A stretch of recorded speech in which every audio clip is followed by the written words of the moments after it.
Homes, and if you're thinking about buying a home in LA in 2026, this video is going to be for you. The LA real estate market is at a fascinating inflection point right now. We're not in the frenzy of the pandemic years, but we're definitely not in a crash either. And this is what you would call a transitioning or normalizing market, and that actually creates some of the best opportunities we've seen in years. Today, I'm going to be breaking down everything you need to know: current prices, mortgage rates, what's happening in different neighborhoods, and most importantly, what this all means to you as a buyer. Whether you're a first-time buyer relocating to Los Angeles or looking to upgrade, I've got insights that will help you make smart decisions in today's market. So let's dive in. First, let's look at where we stand right now in January of 2026. The median home price in Los Angeles County is sitting around 1.05 million, and that's about 7% higher than last year. But here's what's interesting. The growth is modest compared to the double-digit appreciation we saw during the pandemic years. And it's also kind of surprising because a lot of people have thought that the housing market has remained stagnant or that it's even going down. But in reality, when the overall is 7% appreciation in the last year, that tells you that it is truly always a good time to get into housing. Get it while it's low, especially right now. It's we're in Q1, it's a slow time, but then beyond that, it's a slower market in general. Different forecasts are predicting anywhere from 1 to 5% appreciation for 2026. Depending on the neighborhood and the property type, of course. But that's important. We're seeing very different stories play out across LA's diverse neighborhoods and diverse communities. What this means is we're in what I call a balanced market right now. Prices aren't skyrocketing, but they're not collapsing either. This is actually healthy. It gives buyers time to think, time to negotiate, and make informed decisions without the panic bidding of recent years. And home sales have eased slightly compared to peak levels, but we're still seeing steady activity, right? The California Association of Realtors is forecasting around a 2% increase in sales for 2026 statewide. Nothing dramatic, but it shows that the market is still functioning. NAR was saying that in 2026 we're going to have nationwide 500,000 more home sales than we did in 2025. So the key takeaway is this is a market where strategy matters more than speed, especially in LA. And mortgage rates are the game changer. So let's talk about the factor that's influencing every buyer's decision, which is mortgage rates. So the current rates as of this week, as we speak, the 30-year fixed mortgage rates are hovering right around 6% to 6.2%. Specifically, we're seeing rates between 5.87 and up to 6.16. That's depending on your lender and your credit profile, of course. But that's significantly better than the 7 to 8% that we saw in late 2023. In fact, rates have dropped by more than a full percentage point over the last year. So why this matters, let me put it in real terms. A $1 million home with 20% down at 7% interest, your monthly payment would be around $5,322. At 6% interest, your monthly payment drops to about $4,796. That's over $500 saved every month, or $6,000 per year, just from that small rate improvement. Not small. But looking ahead, most economists expect rates to settle in the low 6% range throughout 2026, but Federal Reserve is being very cautious. So I wouldn't really expect rates to drop down to the pandemic era low of 3. I don't think that's going to happen anytime soon. But the current rates are still creating affordability options that really didn't exist 18 months ago. So even if you lock in that 6% today, you can always refinance later if the rates drop further. Don't wait for the perfect rate because like I just showed you, it's about a $500 difference per month for that 1 point difference. But you got to ask yourself, what's that difference going to be when that $1 million house is now 1.3 and you're still paying 6% to 6.2%? It's going to be a lot more, it's going to be a harder hit to your pocket, right? So don't wait for that perfect rate, right? That standard quote rings true. You date the rate, marry the house, right? So you find the house, marry that sticker price. That's what is important, and that's what's going to give you. So let's look at kind of the inventory situation. And one of the biggest challenges and also opportunities in the LA market is inventory. The current situation is that inventory is rising slightly, but LA remains structurally undersupplied. Why? That's going to be because of strict zoning restrictions with new construction. It's also going to be high construction costs that are discouraging new developments and new housing. And many homeowners are sitting on an ultra low mortgage rate from the pandemic years, and they don't want to move and they don't want to sell. And limited land availability in desirable areas, and that those are becoming increasingly more limited, of course. So what this means for buyers is that more listings are hitting the market compared to last year, giving you more choices. But this isn't a buyer's paradise with unlimited options, rather. Well-priced, well-located homes still move very quickly, especially in the valley. So the difference between 21 and 22, you actually have time to think. Like I said, you can schedule inspections without waiving contingencies. You can negotiate. You don't have to write an offer within 24 hours of seeing a property like you did in 2021. So the opportunity is this limited inventory continues to support prices, especially in prime neighborhoods. But it also means that overpriced listings are sitting longer. Sellers who price realistically are succeeding, and those testing the market with aspirational pricing, they're facing reality checks when their house sits on the market for more than 100 days. So for you as a buyer, this means your offer strategy matters more now than it ever has. So not all LA neighborhoods are performing the same way. Let's break down what's happening across the region. In the west side, including Santa Monica, Brentwood, Palisades, down to Marina, these prime neighborhoods are going to show modest appreciation of 2 to 5%. These well-located homes, with proper presentation, are still going to attract multiple offers. The luxury market here is still experiencing longer days on market at higher price tiers, of course, but quality drops.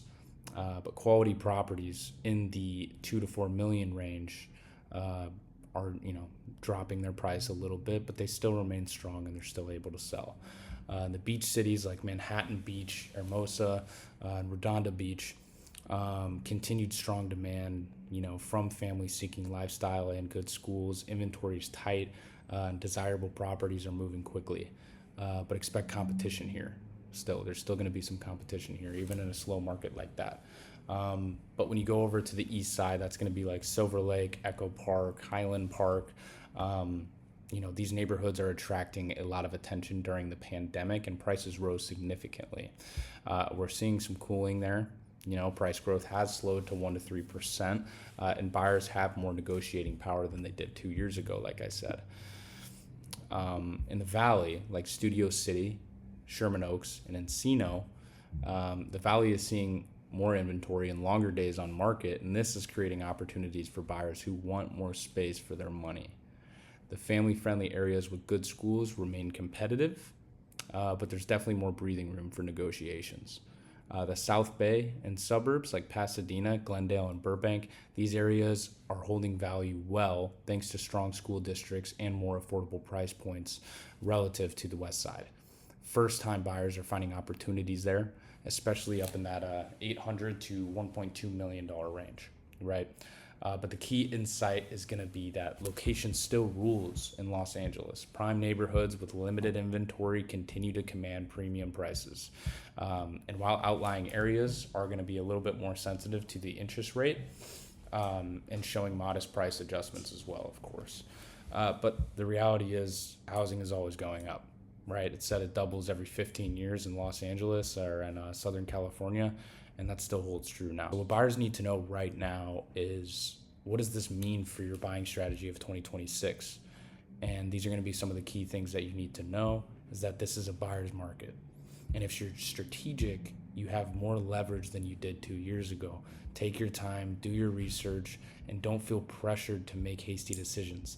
That said, well-priced homes in desirable areas are still going to move quickly. So you have to be ready to act when you find the right property. And pricing accuracy is everything. The days of throw out a high number and see what happens, those are over. Properties priced based on recent comparable sales are selling. You got to test the market in the right way. Properties with aspirational pricing, like I said, they're sitting and they're getting reduced, which is going to end up in them getting a lower offer anyway. So when you see a home, I'll help you analyze the recent sales in the neighborhood, of course, so you know whether it's fairly priced or overpriced. And that gives you negotiating power. So you have to think beyond the mortgage payment. Today's buyers are sophisticated, and you need to be too.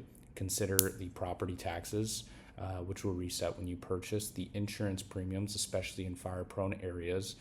This is a big issue in LA now. And HOA dues, if applicable, and maintenance costs and long-term operating costs, of course, if you're buying something that's more of a project or an investment property. There are essentially two markets operating simultaneously in LA right now. You have Market A, which are well-priced, well-presented homes in desirable areas that sell quickly, sometimes with multiple offers, even in this market. And then you have Market B. Market B is going to be overpriced or poorly presented properties that sit on the market for months and eventually get reduced. So understanding which market a property is in will help you craft the right offer strategy. Pre-approval is non-negotiable, is the other thing I want to talk about, is that in LA's still competitive market, sellers won't seriously consider your offer without a solid pre-approval letter. So please get pre-approved. A pre-qualification is great, but that's really just to give you an idea. You can get pre-qualified with a phone call with a lender, so get the pre-approval handled before you start looking. Don't waste your time, and certainly don't waste your mental energy when you find the house that you love and you're too slow getting that pre-approval put together and they accept another offer. So the outlook for 2026, what is coming for the rest of 2026? And the most likely scenario is going to be continued modest growth of that 2 to 4% for the year. It's going to be mortgage rates stabilizing in the 6 to 6.5% range. And gradually improving affordability as rates ease and inventory increases slightly. So a normal market where fundamentals matter more, right? But the positive factors, we're going to have lower mortgage rates, improving affordability. We're going to have major events coming to LA. We have the World Cup. You got the Super Bowl in 2027. You have the Olympics in 2028. These are going to bring investment, jobs, and attention to the city. So strong employment in tech, entertainment, healthcare, and logistics is a continued strong factor of Los Angeles and LA's continued status as a global desirable city, which is exactly why the real estate here is going to continue to double every 15 years. The challenges, of course, remain that affordability remains the real issue. And median prices over $1 million, that's going to price out a lot of buyers. And insurance costs are rising, especially in certain areas. You have potential economic uncertainty that could slow the market. And we have an ongoing housing shortage, as we talked about earlier, with some of those development blockades that are in the way. And that is keeping prices elevated as well. So the bottom line is that LA real estate isn't crashing and it's not booming. It's normalizing, it's transitioning. And that normalization creates the best buying opportunities we've seen in years for those who are prepared and strategic. You're going to win in this market, right? Because everyone likes to talk about, is it a buyer's market or a seller's market? So let's talk about who this market favors right now. First-time buyers, you finally have a fighting chance, right? The combination of slightly lower rates, more inventory, and less competition means you can find homes without getting outbid by 20 all-cash offers. You need to be patient and strategic, but opportunities exist, especially if you're willing to look in up-and-coming neighborhoods and slightly farther away from the most expensive areas. Look for the future appreciation instead of the ones that are already booming. And your move-up buyers, if you bought a few years ago and have built equity, this is a good time to upgrade. You can sell your current home in a stable market and buy the next one without the pressure of 2021 or 22. Your negotiating power is stronger than it's been in years. Relocating buyers. If you're moving to LA from another state, this market timing works in your favor. You're not competing with the frenzy buyers. You have time to learn the neighborhoods. You can make informed decisions. Just make sure you work with someone who knows the market inside and out. And investors, the cap rates are modest, of course. When you get to those luxury properties and some of those bigger ones close to the coast, you're going to have closer to a 2 or 3% cap, maybe a 4. But as an investor, you need to have a long-term, maybe a value-add strategy in order to make it a proper investment. The opportunity is in those value-add properties or buying before the next appreciation wave. Short-term flippers will find this market very challenging, right? Buy and hold is proving right now to be a strong strategy to move forward with. You can see some more of the investment strategies on my website as well. I'll drop that link in the caption, of course. But here's my advice. If you're thinking about buying in LA in 2026, you need to get educated about the market. So watch videos like this, follow local market data, and understand what's happening in neighborhoods that you're interested in. Get your finances in order early. Talk to lenders, understand your buying power, and get pre-approved before you start looking seriously. Like I said, don't waste your time, don't waste your energy. It'll burn you out, and then before you know it, you're like, I'll buy next summer. And then the prices have gone up 5 to 7%, and you're out 5 to 7%. Of course, work with a local expert is going to be the next part. The LA market is complex with over 100 distinct neighborhoods, and you need someone who knows the nuances of that and can guide you to the right areas with your needs and your budget, give you solutions you might not have thought of. If you're a first-time home buyer, I detail this in my last videos. I'm a big advocate of this. Buying a 2 to 4 unit property with 3.5% to 5% down. You'll see me repeat this in my videos over and over again, and I will not shut up about it because it is the best way to get into housing in Los Angeles or Southern California, especially if you've been priced out of the market since COVID. But be patient, be ready to act. It's not a market where you need to panic, right? But when the right property comes along at the right price, you need to be prepared to move quickly, or as quickly as you can. Think long term. Okay. Real estate is a long-term investment. If you plan to stay in your home for 5 to 7 years, which is the recommended amount of time to actually realize that appreciation for yourself, market timing matters less than finding the right property for your life. The LA market in 2026 rewards prepared strategic buyers. So if that's you, the real opportunities are here. The real opportunities are not going to be in the markets where everyone's comfortable. It's going to be in the markets where the headlines are bad. And the headlines are terrible about real estate. Don't buy. It's too expensive. It's too expensive with the interest rates. But then you wait 6 months or you wait a year and you're priced out of the market. And then it's going to be a long time before you're able to buy another home, or maybe you're going to have to make big career jumps to make it happen. So if you're considering buying in Los Angeles, I'd love to help you navigate this market. You can visit my website, bradyhomes.co, to schedule a free consultation. And let's talk about your goals and how to achieve them in today's market. And don't forget to subscribe to this channel for more LA real estate insights and neighborhood guides. And I'm Logan Brady with Brady Homes. Let's find your perfect place in Los Angeles. Thank you.